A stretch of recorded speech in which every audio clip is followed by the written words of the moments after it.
ustedes saben, tiene una particularidad que abarca no solamente Argentina, que es de donde yo estoy hablando, sino también Bolivia, Brasil, Paraguay y Argentina. Entonces, estos miembros tobas se consideraban hacia sí mismos, y hasta el día de hoy sucede esto, como toba.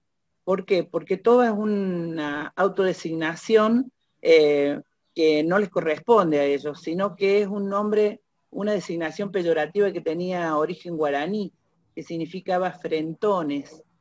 Estos frentones, eh, llamados así por las características que tenían en su cara, ellos trataban de,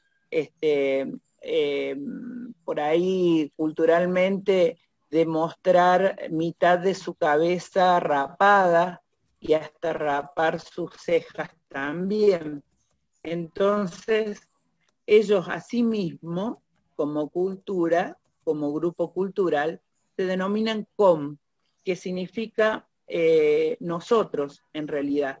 Deriva del pronombre personal de la primera persona del plural, comi, y designa una posición relacional que abarca a los que hablan una misma lengua y comparten ciertas prácticas y representaciones. En un sentido amplio es utilizado también para designar a los otros indígenas que conviven con ellos en la misma situación. Entonces, como ven, es un grupo que asimismo, si bien se dice que son el pueblo toba o la cultura toba, asimismo ellos se denominan com. ¿Por qué esta situación? Porque como les decía antes, los guaraníes lo veían frentones cuando ellos depilaban sus cejas, que era una costumbre muy, muy difundida en toda la región chaqueña. También en su frente rapada podían utilizar un tocado cónico con piel de ave en la mayoría de los casos, y también cosían alas a veces en estos tocados que utilizaban en su cabeza. También en algunas ocasiones porque querían como disfrazar su situación y quedar como parte del paisaje, ¿sí?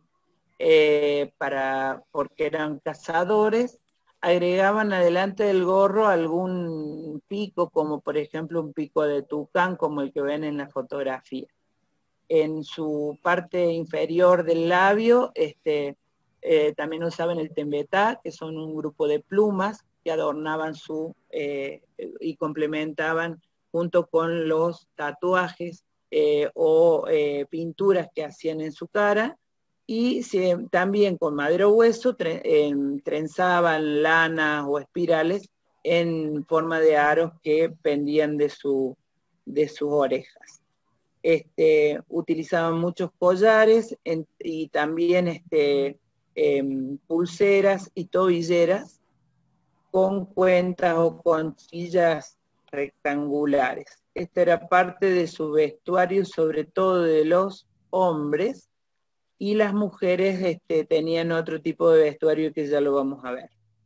El área cultural, como les decía, de este Gran Chaco, que se ubica en América del Sur, ocupa Bolivia, parte de Brasil, Paraguay y Argentina.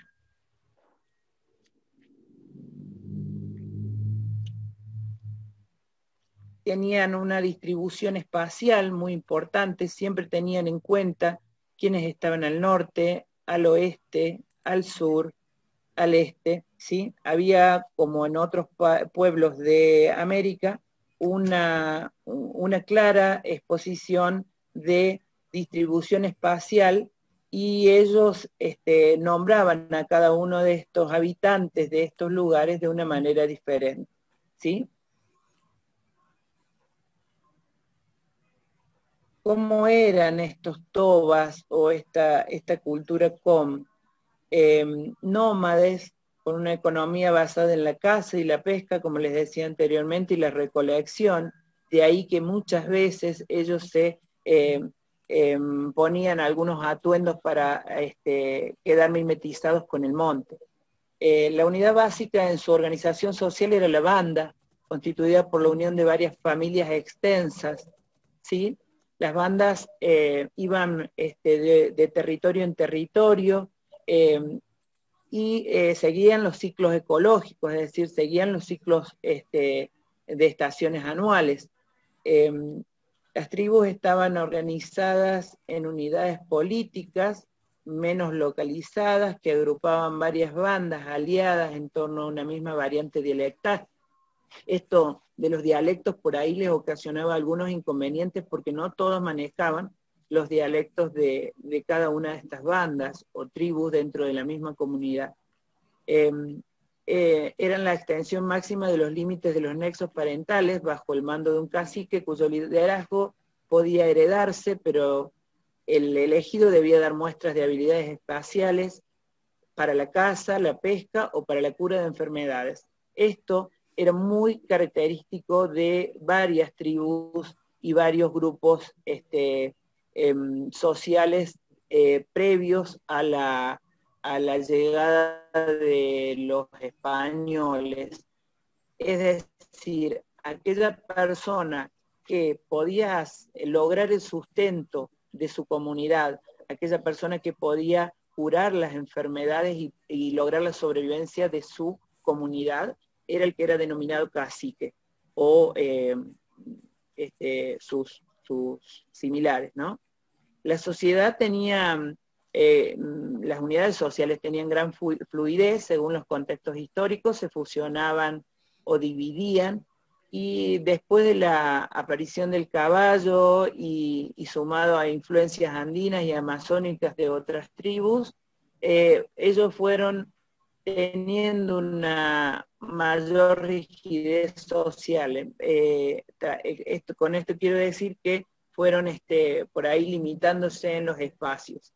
El hombre cazaba, pescaba, recolectaba miel y criaba a los hijos, y, perdón, se me fue la imagen, la mujer también hacía su recolección, pero se encargaba fundamentalmente de las tareas más cercanas al hogar, fundamentalmente porque cuidaba a sus hijos junto a los ancianos, que eran los que transmitían el legado y colaboraban en el cuidado de los niños. Esto lo vemos también en otras tribus, que siempre el legado y la sabiduría y la memoria está en manos de los ancianos. Dentro de la cosmovisión ellos pensaban en un cielo, en la tierra y también en un inframundo. Dentro de los dioses supremos podíamos denominar a Katá y a Dapichi, y los héroes civilizadores eran estos que eran quizás zoomorfos o que tomaban de la naturaleza alguna característica para endiosar. Por eso el zorro, que es Tanqui, y el carancho, que es Huacalachiwi, rápido no me sale, así que disculpen ustedes. La figura representativa en la tierra era para ellos el Piobonac, y en algunos sectores hasta el día de hoy se mantiene esta postura, que tenía contactos con los dioses y con las fuerzas sobrenaturales. Y los rituales que este Piobonac llevaba adelante tenían que ver también con esta posibilidad de soñar y de tener contacto con el más allá, o con las alturas, o con estas almas generosas de los animales que le decían cómo debía curar o cómo debía hacer las curaciones.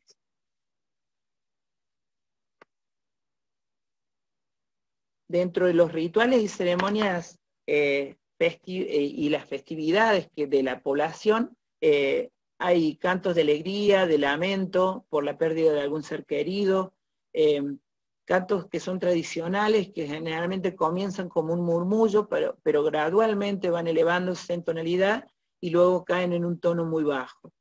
La música era producida fundamentalmente por sonajas de calabaza, de tambores, y durante el siglo XVIII también se incorporó el violín. Para ejecutar sus danzas, fundamentalmente uno de los instrumentos musicales más característicos es el tambor de agua de doble parche.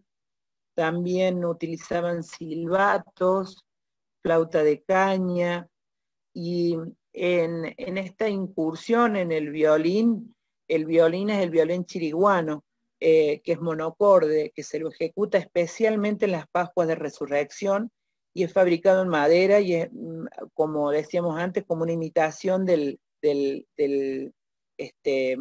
violín europeo, ¿no? Piensen que son regiones que tuvieron una influencia con las misiones jesuíticas muy, muy clara, y entonces a uno de los acercamientos por ahí hizo su incursión y lograron dentro de sus posibilidades realizar este violín con características bien de Sudamérica. Dentro de las danzas rituales y ceremonias, Alfred Metrock, que es un suizo, nos trae dentro de las diferentes investigaciones que él pudo hacer en la zona. Por supuesto que él vino a pedido de algunas universidades como la Universidad de Santiago del Estero, y en el final de la época seca dice que había una danza donde las mujeres estaban dirigidas por un chamán, danzaban y se arrojaban al suelo como atacadas de un súbito mal.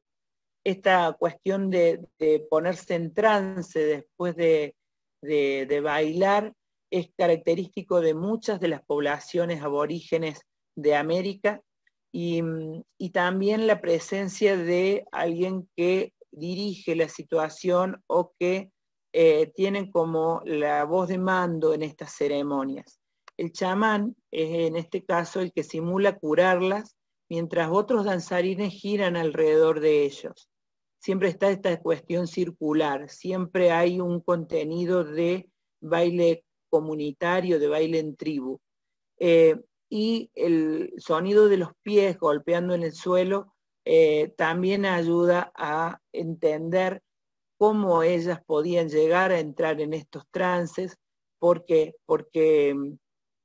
todo indicaba y todo guiaba a estos bailes interminables que a veces estaban más de 10, 12 horas en situación de baile, donde lograban mantenerse en la situación de baile ritual, justamente porque la comunidad las estaba acompañando con todos estos ritmos, con todos estos sonidos.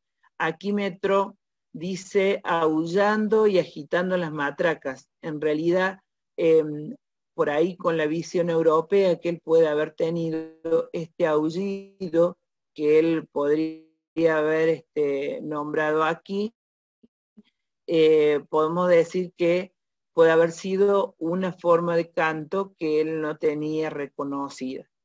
Esta danza, que es la de final de época seca, es para asegurar la salud de las mujeres durante el verano. Siempre la mujer fue muy bien cuidada dentro de cada una de nuestras culturas precolombinas. ¿Por qué? Porque de ella dependía también la consecución de la comunidad.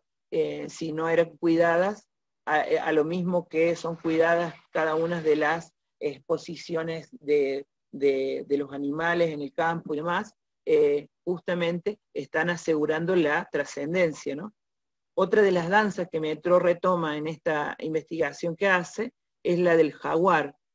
Se realiza para proteger a las mujeres de los ataques de dicho animal, donde los muchachos y las jóvenes danzan en círculo, cada uno de los primeros enlazando las caderas de las jóvenes frente a él con una tela, y la chica cae al suelo cuando un chamán, haciendo el papel de un jaguar, simula succionarla y jadear sobre ella. Esta situación, por ahí, era de una de las situaciones de enseñanza-aprendizaje que tenían estas posibilidades los los miembros de la cultura Tongva de la cultura Com. ¿Por qué? Porque si bien no había forma de transmitir a través de una escuela como nosotros la reconocemos, estas formas rituales de danza daban la posibilidad a la comunidad de entender cómo aprender y cómo cuidarse y cómo resguardarse quizás también en la fuerza del varón cuando estos animales estaban al acecho. Una forma también de preservarse y de cuidar las crías. Otra de las danzas que Alfred Mitro nombra es la cura de enfermedades. Volvemos otra vez al chamán que murmura encantamientos, dice él, sobre un paciente.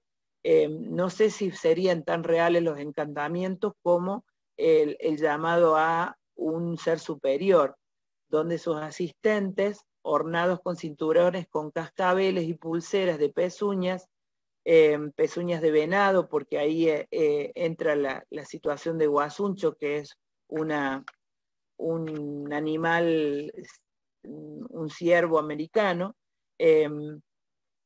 Estas pulseras de pezuña, estos cascabeles, ustedes saben que en todas las culturas son los que ahuyentan el mal y ejecutan una suerte de marcha rítmica semisaltarina que ellos decían que ayudaba a que los males se retiraran del cuerpo.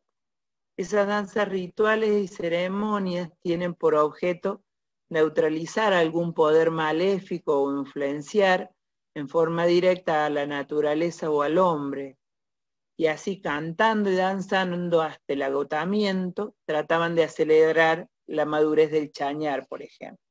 Entonces, como vemos, se va repitiendo en las diferentes culturas esta situación de reconocer en el ritmo y en la cuestión del movimiento y en el ponerle el cuerpo a diferentes situaciones cotidianas, como son las enfermedades, el resguardo ante el acecho de los animales salvajes, ante las situaciones de crecimiento de los elementos naturales que tenían para poder subsistir. Siempre está la danza, siempre está el canto, siempre está el ritual que permite que prosigamos.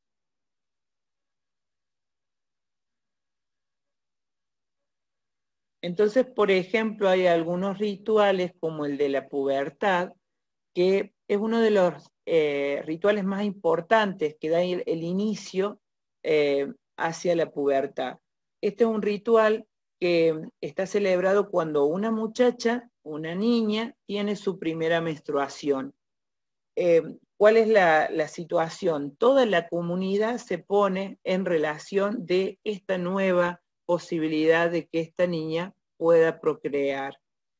La circunstancia motiva una celebración colectiva que tiene una gran significación en todo el grupo. Cada integrante, por eso, de esta comunidad aporta miel de diversas clases. Ellos son mieleros y han sido mieleros por una cuestión ancestral de economía y porque tienen una riqueza en su vegetación sumamente importante que le da muy rica miel. Le proporcionan miel agria para asegurarse su fecundidad hasta la ancianidad, ese día en el que ella logra tener su primer menstruación. Su mamá es sumamente importante en este ritual, porque elige a otra mujer que también es robusta y buena en todo sentido, que subirá sobre la joven echada boca abajo y caminará sobre su cuerpo, masajeándola con sus pies. Esta acción busca que la iniciada adquiera la robustez y cordura de quien la masajea. No es cualquier persona la que la mamá elige, porque elige a alguien que le traspasa su sabiduría a la hija, que no es poca cosa. La joven, por su parte, se tiene que mantener encerrada en una habitación mientras dure su primer periodo, impidiéndole salir por cualquier motivo. Solo puede realizar tejidos, no debe tocar el agua, los utensilios de la familia, ni los arcos o flechas para no quitarles el poder de la casa. Ella va a tener utensilios particulares que la mamá se encargó de preparar para este día, ese día tan importante. Son solamente los utensilios de ella y van a utilizarse una y otra vez cada periodo hasta que ella logre su matrimonio. Fíjense la importancia que le dan a todo un manejo de elementos que hacen a que esta mujercita se cuide hasta el momento de unirse a otra persona y procrear. Como vemos acá, hay algunos de estos elementos que nos han llegado hasta el entrado en los años 70, por ejemplo, o los 80, donde muchas mamás y muchas tías, madrinas, cuidan a sus niñas y le dicen, por ejemplo, que no tengan contacto con el agua, que se cuiden, que cuiden su cuerpo, que no estén en contacto con personas que las puedan dañar, por ejemplo. Son elementos que, por lo menos en nuestro país, han quedado perdurando por mucho tiempo. Si bien esta no es una de las culturas más masivas en nuestras regiones, digamos, centrales del país, ¿no? Durante estos días la mamá le enseña las clases de comida que puede ingerir en esa circunstancia y se le prohíbe comer carne de animales, aves, peces, y solo puede alimentarse de raíces y de frutas. El papá también va a tener una situación de privilegio cuando en estos días tiene impedido intentar cazar o pescar porque no obtendrá nada, ni él ni el grupo con el que sale a cazar. Se cuida también hasta este tipo de situaciones en las que toda la comunidad y toda la familia estaba en relación a esta niña que iba a ser una nueva mamá para la tribu. Dentro de otras de las festividades está el Naimatak, que es la fiesta más importante del año, y es un agradecimiento a las bondades de la naturaleza. Se convoca a todos los clanes, los invitados deben llevar un poco de miel, fíjense siempre la miel o los frutos de algarrobo, todo esto va a contribuir al llenado de un gran recipiente hecho de un tronco de yuchán o timbó, y una vez colocada la miel y la harina de las chauchas de algarrobo, comienza una fermentación que nos ha llegado hasta nuestros tiempos y es la aloja, ¿sí? Cuando el apígilo encargado de la preparación de la aloja anuncia que ya está todo listo, entonces comienza la fiesta. La bebida está a disposición de todos y después de varios sorbos, el tono de la conversación sube aceleradamente. Son bebidas espirituosas que ayudan a que el tono de la festividad vaya cambiando con el consumo. Entonces los mayores y ancianos se alternan al lado del fuego dando discursos de tono político, social, también literario. Algunas veces se presenta, como dicen ellos, el traga gente, el cátaló, el cuidador de las colmenas, y con su poder mágico hace que la aloja salga agria. Miren hasta qué punto estas comunidades le dan permiso a un ser mitológico que venga y dé las razones de por qué la aloja sale agria. Entonces ellos dicen que en estas circunstancias esa bebida no debe ser tomada bebida por los asistentes. En esa festividad es costumbre poner nombre a los niños. Después de una consulta entre los participantes, la persona a cuyo hijo le van a dar el nombre está obligada a traer el fruto de su faena diaria, que es la miel o los animales cazados, y la fiesta continúa La alegría sigue siendo cada vez más desbordante y está permitida cualquier broma, como tomar con la mano un puñado de miel y embadurnar el rostro o la cabeza de los demás, bromas que son calificadas, digamos, que se dirigen hacia los amigos con expresiones burlonas o despectivas, una manera de representar las actitudes antagónicas de la vida diaria, que siempre estaban en relación a la verdad en contra de la mentira, de la honestidad en contra del engaño, de la soberbia en contra de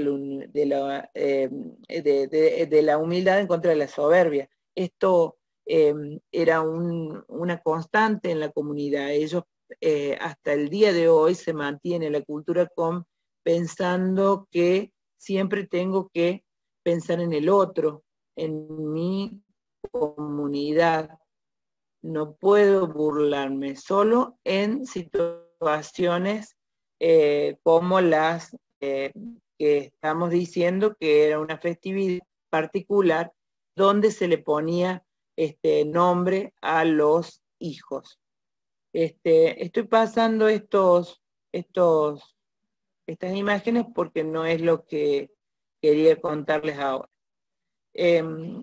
Bueno, com la K es la lengua toba, pertenece a la familia lingüística de Guaycurú, junto con la Pilaga, que es del centro de Formosa, y el Mocoví, que es del sur del Chaco, del norte de Santa Fe también. Tiene algunas semejanzas y diferencias entre ellas, y lo pueden ver en esta imagen que también nos aclara por ahí las áreas dialectales de esta lengua, que como les decía, en sus dialectos no siempre ha logrado tener un conocimiento en cada uno de los asentamientos. Entonces por ahí sí tiene un paralelo por ahí con otros lenguajes y otras cuestiones lingüísticas de la zona en la que fueron trasladándose. Piensen siempre que es una cultura nómade. Siempre hay una zona noroeste, centro-norte, centro-sur, sureste, y también abarca la zona de Paraguay, también en la cuestión lingüística. Ellos dicen en agua yacayá, todos son mis hermanos. Es un dicho que el pueblo com solía utilizar, ya que cuando cazaban, pescaban o recolectaban se hacía para todos, ya que la avaricia no debía existir entre los miembros toba. Esta era una modalidad que también la tenían muy presente en los abuelos y lo transmitían a los nietos, ¿no? Durante el siglo XX, sus condiciones de vida han sido casi las de indigencia, como varias de las culturas precolombinas que subsisten hasta ahora. Han subsistido con el cultivo de pequeñas parcelas, los fueron asignando o limitando en su espacio los poderosos de los diferentes tiempos de nuestros países. Ellos, como saben, a través de este recuento vemos que recolectaban, cazaban y pescaban, y la pesca fue por ahí un modo de subsistencia que lo llevó hacia las orillas de los ríos. Muchos han sido convertidos en algunos casos al protestantismo de los grupos llamados evangelistas, pentecostales y bautistas, así como en otra época los misioneros los cooptaron. En los últimos tiempos estos grupos religiosos han hecho que también fueran como limitados en sus creencias por el avasallamiento, ¿no? Y en la actualidad viven aproximadamente 60.000 habitantes de origen com. En nuestro país viven en pésimas condiciones, en la pobreza y en situación precaria. En algunos lugares como Chaco, Santa Fe, Formosa, también Buenos Aires, que los ha llevado a dirigirse a distintos lugares el hecho de esta situación de no encontrar posibilidades de una economía familiar y una vida digna. Entonces, tanto las comunidades Toma como las Wichí se encuentran en situación de indigencia, tanto por la deforestación que limita sus posibilidades de recolección, las situaciones de desnutrición que esto provoca porque ya no tienen los alimentos que culturalmente ellos habían acostumbrado habían aprendido desde su comunidad a comer para tener la fortaleza y la energía que necesitaban en su zona. La tuberculosis también y el mal de Chagas es otro de las cuestiones que han hecho que las comunidades sean cada vez más pequeñas y más limitadas. Y por supuesto también en la falta de agua potable y de vivienda digna, que junto a otros elementos de falta de derechos y de dignidad hace que la raza Toba Pom esté muy limitada. Ya para terminar, les comento este texto que suele cantar el coro Toba Chela Alapit, que dice: señoreó este suelo la raza Toba cuando el sol era sol y el monte era monte. Los Tobas son indios luneros, sin renegar del sol, astro máximo dador de vida. Taconean a pies descalzos picadas, abras y montes, chapoteando esteros, riachos, cañadas y lagunas. Crean el mundo de nuestros matacos, tobas y mocovíes.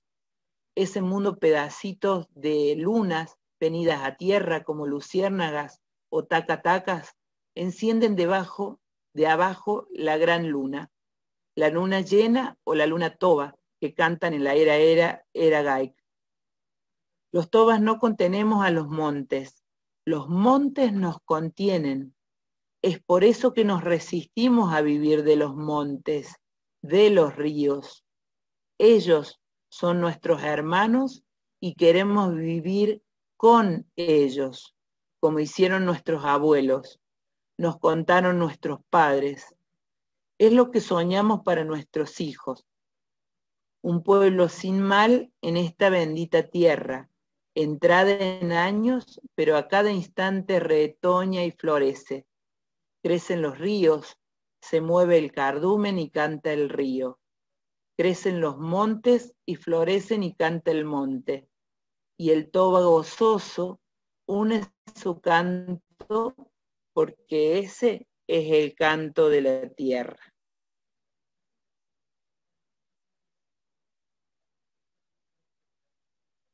Bueno, un poco esta era la exposición que yo tenía para estos casos en los que por ahí no contaríamos con la presencia de algunos de nuestros miembros.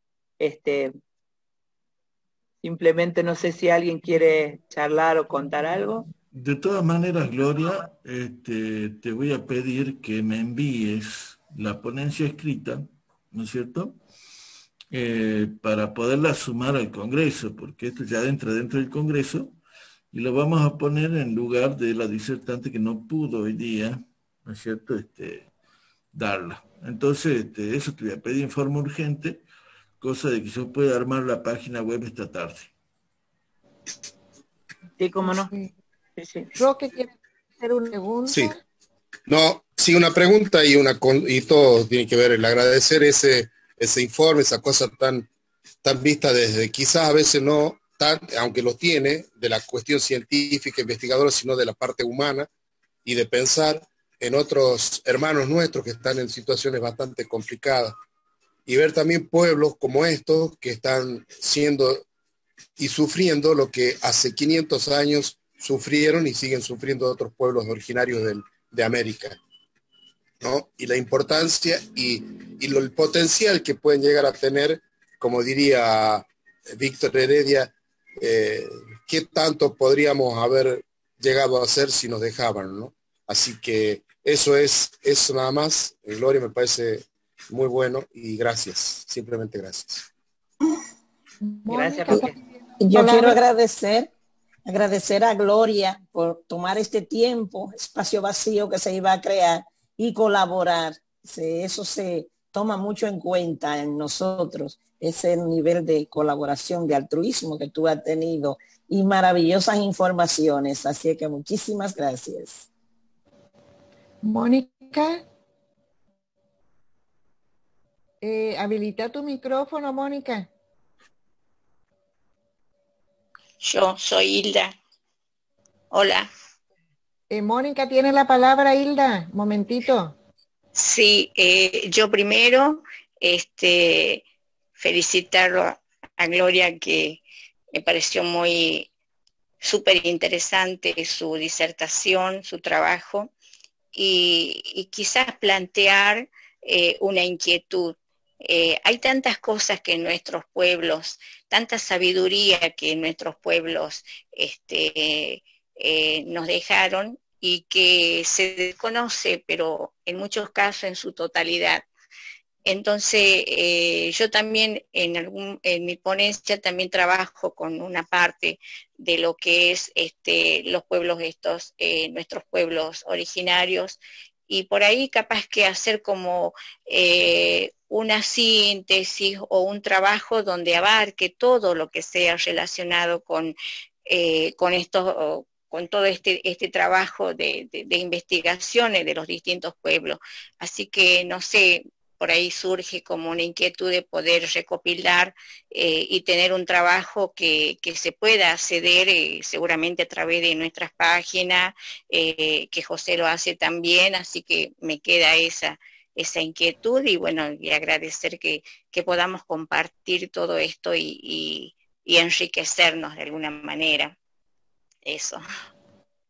gracias, Hilda. En realidad, este trabajo forma parte de un trabajo mayor que estamos realizando con los compañeros de trabajo de Chile, que también están en búsqueda de rescatar algunas danzas que quizás ahora están extintas, pero que nos han enriquecido a nivel de toda la cultura de Latinoamérica, y seguramente el trabajo que vos expongas y los materiales que vos tengas va a enriquecer ese trabajo también, así que después nos podamos poner en contacto. Muy bien. Mónica y después Oscar. Sonia también, anótala. Sonia Burgos. Perfecto.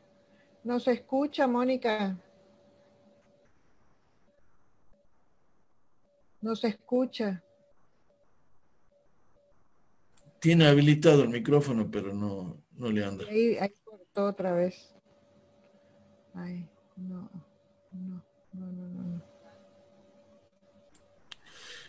Ahora sí tiene habilitado, pero se ve que no le anda el micrófono. No le está funcionando. Le damos la palabra a Oscar mientras. Dale. Oscar. Bueno, buenos días amigos, un gusto compartir un día más estas ponencias. Agradecer en este caso a Gloria que haya ocupado tan dignamente un espacio de una amiga, una compañera que por razones de causa mayor no ha podido ofrecer su ponencia.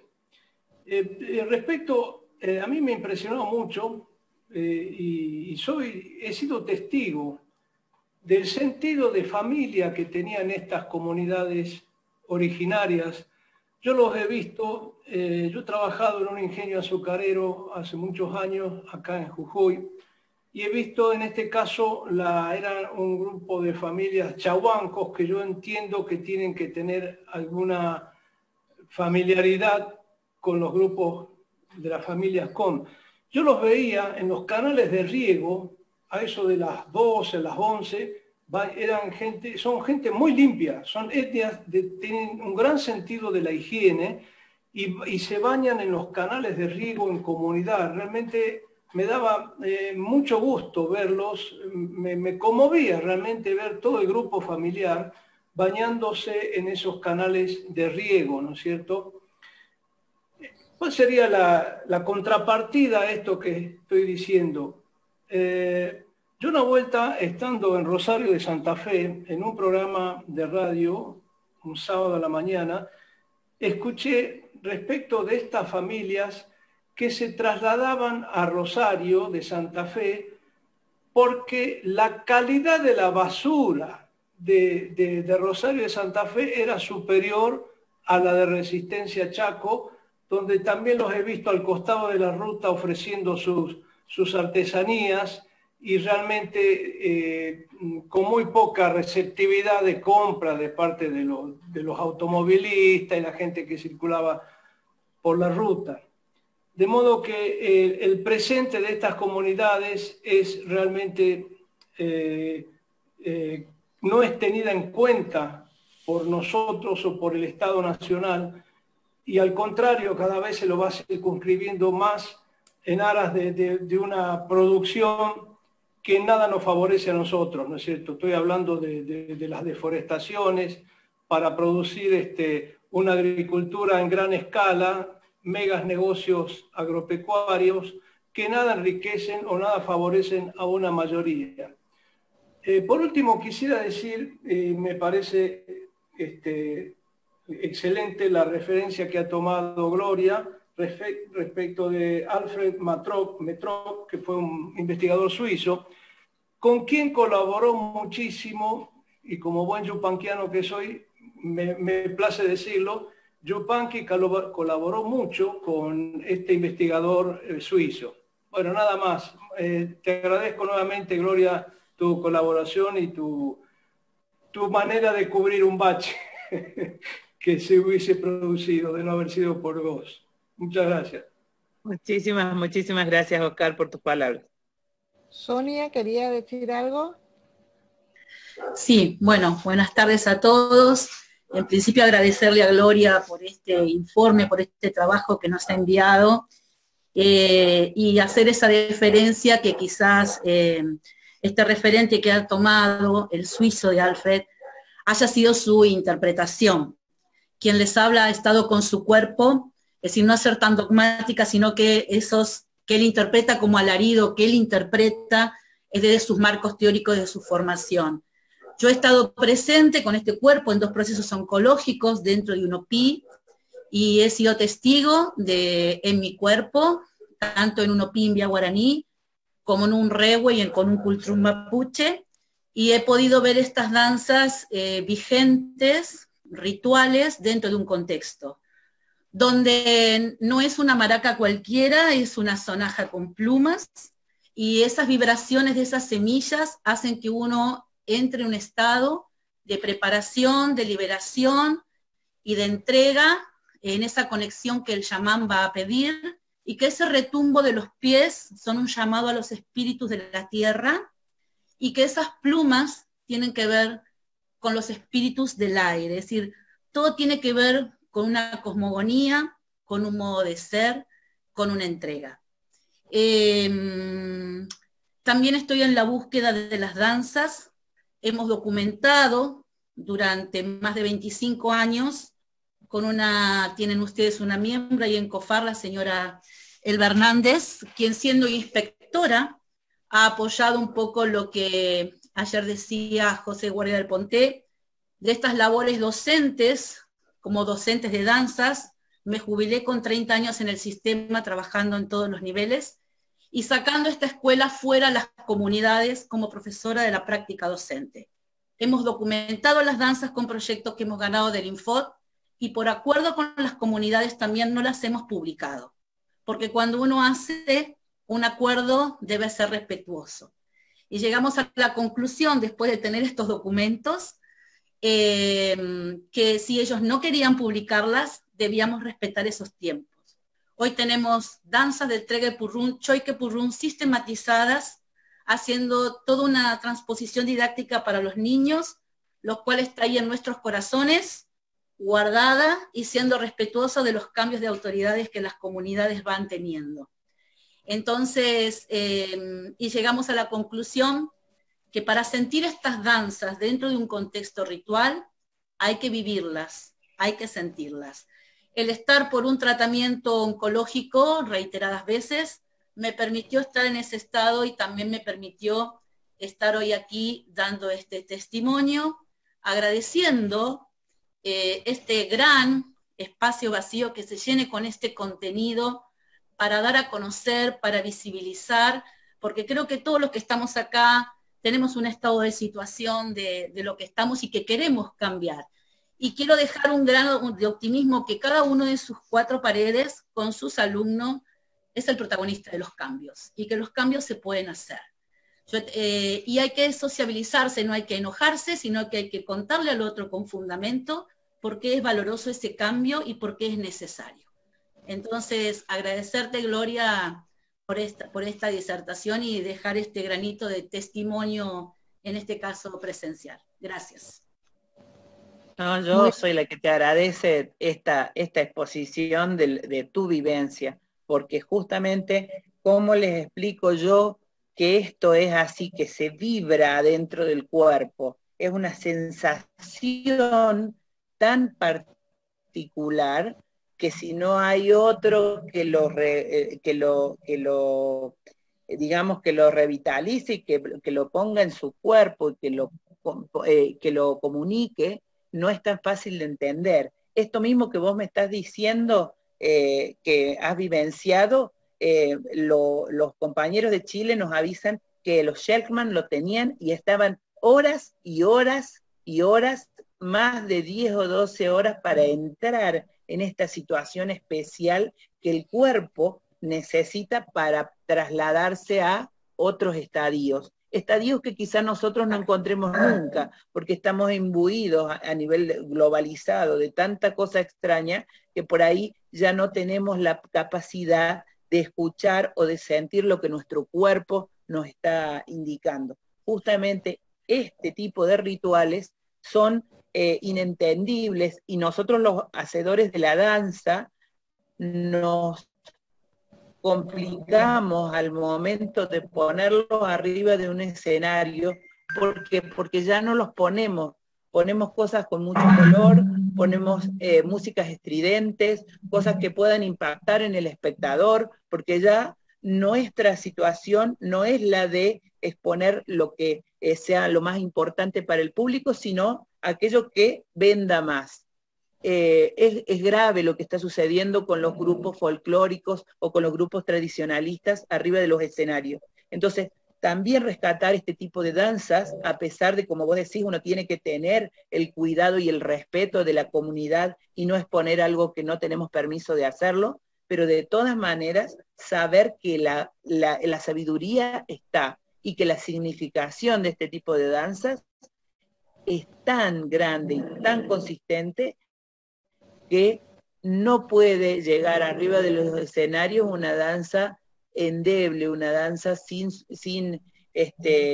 sustento teórico, por ejemplo. El director que hace una puesta en escena arriba de un escenario tiene que saber lo que está poniendo, sus alumnos tienen que saber lo que están poniendo en su cuerpo arriba del escenario, y también tener el respeto por el espectador, que debe saber o debe ser reconocido como un espectador consciente y reflexivo, para que también dentro de lo que podamos hacer en danza sea una forma también de enseñar y de aprender en conjunto. El coreógrafo, el bailarín y el espectador. Es que en este momento estamos hablando de danzas rituales y es muy difícil llevar un rito sobre el escenario, pero sí como docentes podemos hablar con la comunidad y decir, bueno, dentro de este rito quizás este canto, eso que hablamos de los mantras que se utilizan tanto en los cantos india guaraní, ¿por qué no tener un criterio de selección y enseñar ese canto? Particularmente me despedí de la escuela primaria después de 30 años de servicio, y mis alumnos me despiden con cantos guaraníes, con cantos en mapudungún y con cantos en quichua, y para mí eso fue una gran satisfacción, ¿no? Escuchar las otras lenguas, aprender, y también con los cantos gitanos, a la cual la comunidad en la que pertenezco, el 60% es la comunidad cingara que tenemos nosotros. Así que bueno, muchísimas gracias por este espacio. Gracias. Quisiera agregar una cosita para poner un poco de diferenciación, porque resulta que el 95% de las danzas folclóricas, por lo menos las argentinas, no son de origen de los pueblos originarios. Son de origen europeo y vienen de Francia, por lo general. Y esas danzas francesas no tenían nada que ver con lo sagrado ni con lo ritual, sino más con el pompa, el boato, las cuestiones sociales, ¿no es cierto? Le llamemos así, la socialización, ¿sí? Y más que todo, si lo vamos a tomar más antropológicamente, con el apareo. Porque claro, era donde las niñas se mostraban y los caballeros mostraban sus modos. Esas son las danzas folclóricas, ¿no es cierto?, tradicionales. Muy diferente a cómo el mundo más, yo no le llamaría antiguo, fíjate, yo le llamaría el mundo profundo, de la América profunda y del mundo profundo, porque no nos olvidemos también que no nos desvinculemos del esoterismo de otros pueblos asiáticos, europeos, etcétera, etcétera, donde la danza y el canto tienen un sentido mágico, tiene un sentido sagrado. Entonces, acá no tiene nada que ver una cosa con la otra, ¿sí? Las danzas de los pueblos originarios están relacionadas con otro mundo, ¿no es cierto?, que los mexicanos le llaman el nahual o otras expresiones por ahí sentidas, donde la danza tiene una significación mágica y tiene un sentido mágico y tiene una orientación y un porqué.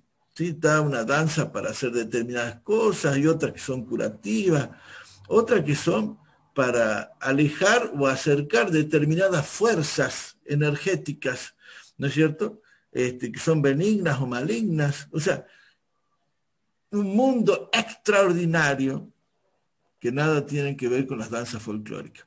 Por eso es que es necesario entender esto, ¿sí?, para poder diferenciar una cosa de la otra.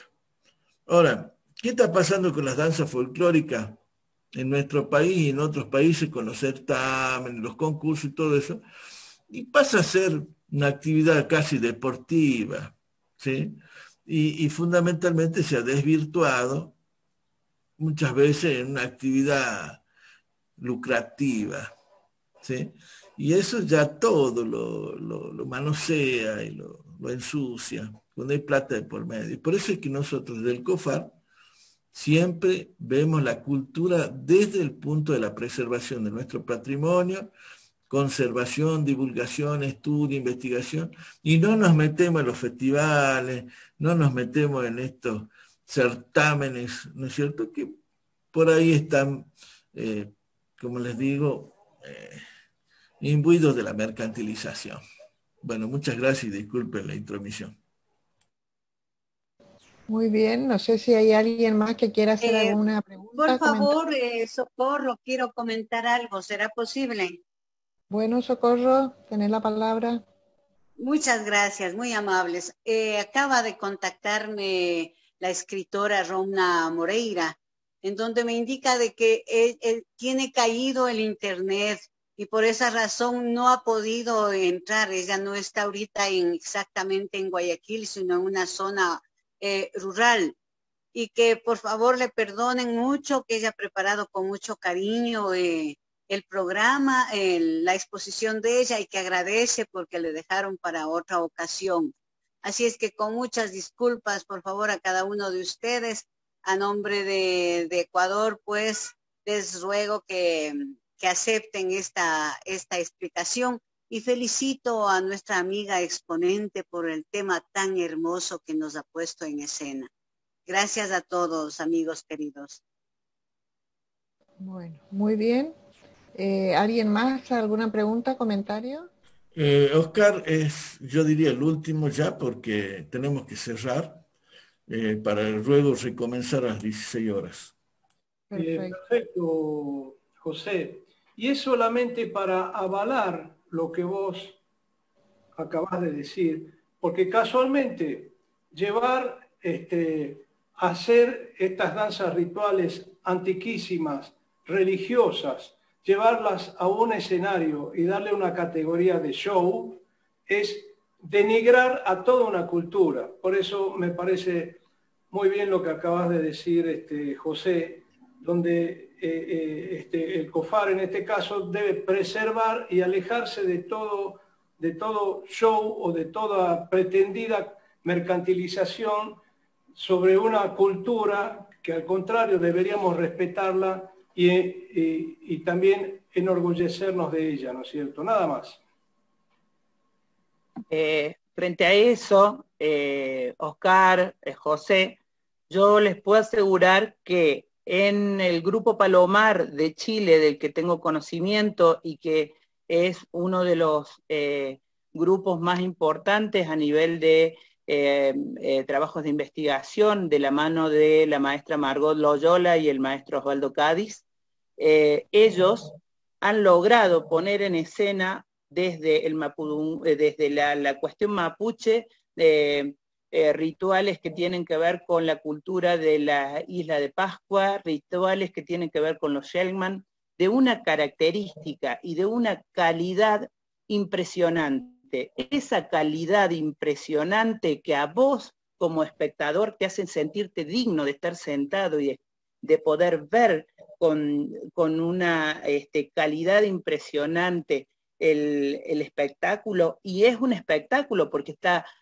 arriba de un escenario y está realizado por bailarines. Esos bailarines nunca se han salido de esto que Margot Loyola vio en las comunidades y han sido puestas en escena que yo no me voy a olvidar en mi vida y han podido imbuirme de conocimiento a través de la danza. Entonces yo creo que sí se puede llegar a los escenarios siempre y cuando haya una investigación digna y que la gente que lo pone en un escenario no lo vea como una cuestión de espectáculo hollywoodense, sino que sea justamente un espectáculo digno de la gente de nuestro pueblo. Y eso es una forma más de poder comunicar lo que nos ha quedado, el legado que nos ha quedado hasta ahora. Lo mismo pasa con un gato y con una chacarera, o con un jarabe tapatío, o con un vals peruano. Es exactamente lo mismo. Si vos no lo haces con conocimiento, puede llegar a ser un show. Precioso show, pero no deja de ser show. Y te lo digo así, en inglés y todo. Yo creo que sí se pueden hacer cosas con mucha investigación y que pueden llegar a ser muy interesantes arriba de los escenarios de nuestro país.